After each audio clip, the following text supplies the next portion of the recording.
Bonjour à tous. La plupart des gens se réveillent le matin et commencent à penser à leurs problèmes. Ces problèmes sont liés à certains souvenirs et ces souvenirs sont liés à certaines personnes et choses. Votre cerveau est comme un vieux magnétophone qui vous repasse la même cassette encore et encore. Si votre cerveau est l'enregistrement du passé, alors, au moment où vous commencez votre journée, vous pensez et vivez déjà dans le passé. Chacun de vos souvenirs est chargé d'émotions et les émotions sont le produit final des expériences passées. Ainsi, au moment où vous vous rappelez les souvenirs de vos problèmes, vous vous sentez soudainement malheureux, triste et souffrant.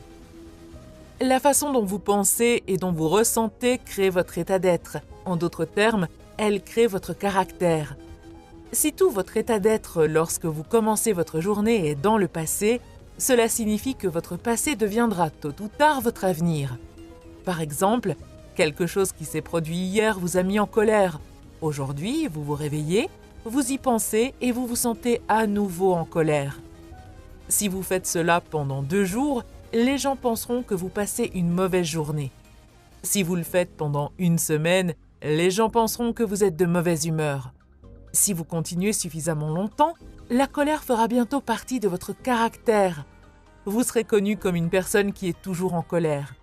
Ainsi, comme vous pouvez le constater, vos pensées ont quelque chose à voir avec votre destin. Ce qui signifie que si vous continuez à penser au passé, vous allez continuer à créer la même vie. Sans même vous en rendre compte, vous continuez à créer la même vie que vous n'aimez même pas. Voilà comment cela se passe généralement. Vous vous réveillez et vous attrapez votre téléphone portable, vous vérifiez votre Instagram, votre WhatsApp, vous lisez quelques emails ou textos, puis vous vérifiez les nouvelles. Et là, enfin, vous vous sentez vraiment connecté à tout ce qui est connu dans votre vie. Après cela, vous passez par une série de comportements routiniers. Vous sortez du lit du même côté, vous allez aux toilettes, vous prenez un café dans votre tasse préférée, vous prenez une douche, vous vous habillez et vous prenez le même bus où vous allez au travail de la même façon.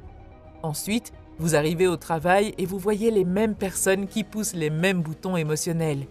Une fois le travail terminé, vous vous dépêchez de rentrer chez vous pour refaire les mêmes choses le lendemain. Cela devient votre routine. Et la routine fonctionne comme un programme informatique et maintenant vous avez perdu votre libre arbitre au profit d'un programme. Ce n'est plus vous qui dirigez le spectacle, mais le programme subconscient. 95% de ce que nous sommes à 35 ans est un ensemble mémorisé de comportements, de réactions émotionnelles, d'habitudes inconscientes, d'attitudes, de croyances et de perceptions qui fonctionnent comme un programme.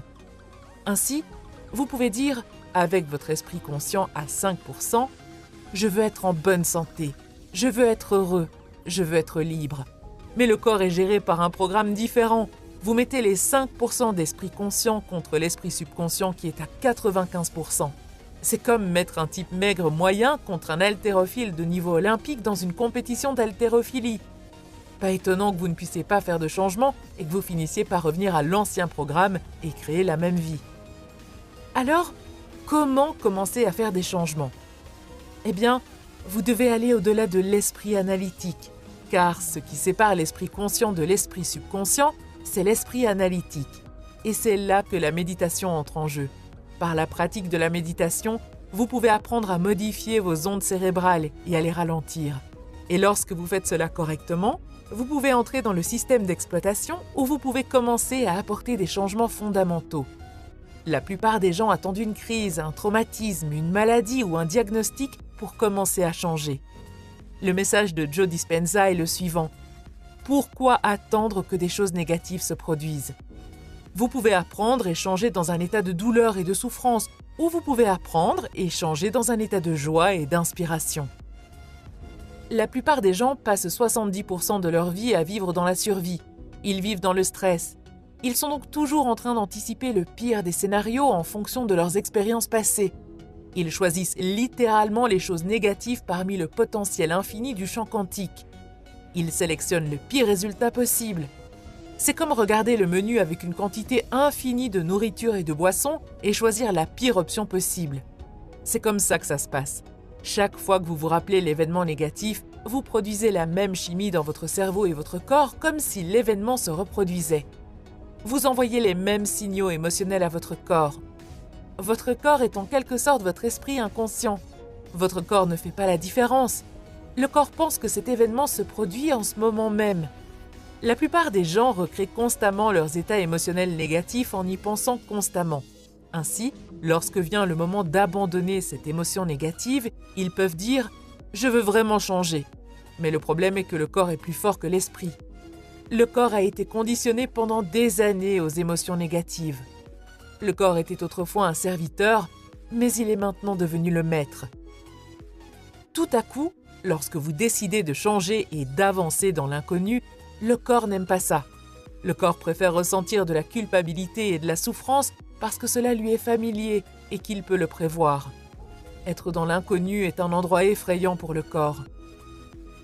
Entrer dans l'inconnu, c'est comme entrer dans une rivière profonde. Le corps sait que si vous réussissez à passer de l'autre côté de la rivière, il va mourir.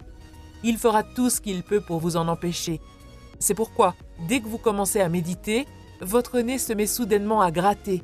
Vous vous souvenez d'une tâche importante que vous aviez à faire, un souvenir d'il y a 20 ans surgit de nulle part. C'est votre corps qui vous dit « Allez, abandonne et laisse-nous retourner à notre ancienne vie misérable ».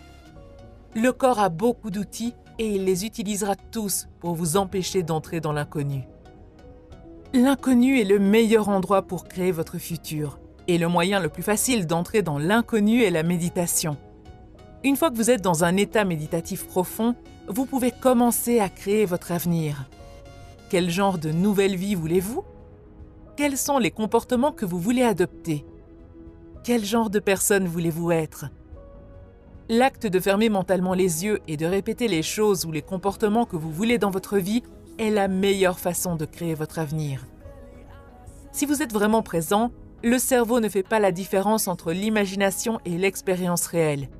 Par l'acte d'imagination, vous installez les programmes logiciels de votre vie future. Maintenant, votre cerveau n'est plus un enregistrement du passé, c'est une carte vers le futur.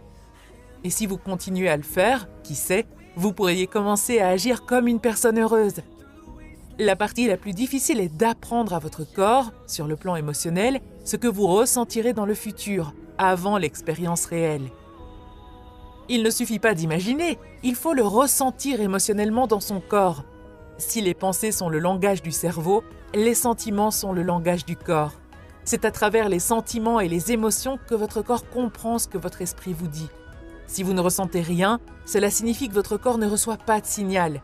C'est comme si dans votre chambre, le modem Internet fonctionnait, mais que vous ne pouviez pas vous connecter parce que vous avez désactivé le Wi-Fi sur votre téléphone. Dès que vous avez commencé à ressentir les émotions de vos pensées, vous êtes connecté à Internet et vous pouvez maintenant commencer à télécharger votre vie future. Et savez-vous ce que cela signifie? Cela signifie que vous n'avez plus besoin d'attendre que votre succès arrive pour vous sentir heureux. Vous n'avez plus besoin d'attendre la richesse pour vous sentir abondant. Vous n'avez plus besoin d'attendre votre nouvelle relation pour ressentir de l'amour. Selon le modèle quantique de la réalité, dès que vous commencez à vous sentir abondant et digne, vous générez de la richesse. Au moment où vous commencez à la ressentir, vous commencez à faire un pas en avant vers votre avenir. Cela signifie que vous devenez le créateur de votre avenir. Vous ne vivez plus comme une victime en disant des choses comme « Je suis comme ça à cause de cette personne ou de cette personne ou de cette expérience ». Malheureusement, de nombreuses personnes sont aujourd'hui victimes de leurs propres pensées négatives du passé. La plupart des gens ne le réalisent pas, mais voici ce qu'il en est des pensées. Ce n'est pas parce que vous avez une pensée qu'elle est vraie. Je répète, ce n'est pas parce que vous avez une pensée que vous devez agir en conséquence. En moyenne, vous avez 60 à 70 000 pensées en une journée. 90% de ces pensées sont les mêmes que celles de la veille. Si vos pensées ont quelque chose à voir avec votre destin, alors votre vie ne va pas beaucoup changer, car la même pensée conduit au même choix. Le même choix conduit au même comportement, le même comportement crée la même expérience, et la même expérience produit la même émotion. C'est pourquoi il est très important de méditer afin de devenir plus conscient de la façon dont vous pensez, dont vous agissez et dont vous vous sentez. Plus vous êtes conscient, moins il y a de chances qu'une pensée indésirable passe inaperçue. Le mot méditation signifie se familiariser avec. Ainsi, lorsque vous vous familiarisez avec les pensées, les comportements et les émotions de votre ancien moi, vous ne les laissez plus vous influencer. Au lieu de cela, vous commencez à penser à de nouvelles pensées et à conditionner le corps à un nouvel état émotionnel. Si vous le faites suffisamment longtemps, ce nouvel état émotionnel vous deviendra familier. Créer un nouveau soi, c'est comme créer un nouveau jardin. Vous devez d'abord vous débarrasser des mauvaises herbes et des pierres. Ensuite, vous devez arracher les plantes de l'année passée et vous devez préparer le sol. Ce n'est qu'après cela que vous pouvez commencer à planter. Méditer fonctionne fondamentalement de la même manière. Vous préparez le jardin et ce n'est pas un travail facile. Entraîner votre corps à s'asseoir et à méditer, c'est comme entraîner un animal sauvage ou un chien. Vous dites « Assieds-toi et attends ici ». Mais il s'enfuit, alors vous l'attrapez et vous le ramenez. Mais bien sûr, il s'enfuit à nouveau, et vous l'attrapez à nouveau et le ramenez. Dès que vous commencez une méditation, votre corps vous dit « Il est 8 heures, normalement tu lis tes emails et tu t'énerves à cette heure-ci, mais tu es assis et tu ne fais rien. Tu n'es pas dans les temps, que se passe-t-il ? Pendant des années, nous avons été en colère ensemble à cette heure-ci, mais tout d'un coup, tu vas changer juste comme ça. » Donc, le corps commence à envoyer des signaux. Le corps est essentiellement à la recherche de cet état chimique prévisible et il ne se soucie pas que ce soit un état toxique. Chaque fois que vous prenez conscience de ce que fait votre corps et que vous portez votre attention sur le moment présent, vous dites au corps que ce n'est plus l'esprit et que vous êtes l'esprit. Et maintenant, votre volonté devient plus grande que le programme. Et si vous continuez à faire ça encore et encore, encore et encore, comme un chien dressé, le corps va s'asseoir et obéir. Au moment où le corps s'abandonne, il y a une libération d'énergie. Vous passez de la particule à l'onde, de la matière à l'énergie, et vous vous libérez des chaînes de ces émotions qui vous maintiennent dans un passé familier. Si vous faites cela pendant une semaine, vous commencerez déjà à voir des différences dans votre vie. Vous commencerez à vous surprendre plus souvent et vous éviterez de retourner à votre ancien moi malheureux. Bien sûr, vous devez répéter le processus suffisamment longtemps pour que votre réalité future devienne votre réalité actuelle. Si vous souhaitez en savoir plus sur la technique du Dr Joe et l'appliquer correctement, consultez le lien dans la description. Il s'agit d'un lien vers un cours gratuit intitulé « La formule », enseigné par le Dr Joe Dispenza lui-même. Ce cours comprend plus d'1 heure d'enseignement plus une méditation et est disponible avec une voix off en français. Vous pouvez vous inscrire gratuitement jusqu'au 4 décembre 2022 minuit. Si vous aimez le cours gratuit et que vous souhaitez aller encore plus loin, il existe également une version payante. Le cours est conçu pour vous guider pas à pas afin de changer votre vie de fond en comble. Si vous regardez cette vidéo après le 4 décembre 2022, vous pouvez toujours acheter le cours, mais le prix sera plus élevé que l'offre initiale. Personnellement, j'ai terminé le cours il y a presque 1 an et c'était plutôt bien. Sinon, je ne l'aurais pas mentionné ici et je n'aurais pas associé ma chaîne et moi-même à un produit de mauvaise qualité. Mais vous et moi sommes différents et il se peut que vous ne l'aimiez pas du tout. Si c'est le cas, il y a une garantie de 14 jours pour récupérer votre argent. D'ailleurs, cela peut être une excellente idée de cadeau pour vos proches à Noël. En ce moment, je m'efforce personnellement de convaincre mes parents et tous les membres de ma famille proche de suivre ce cours.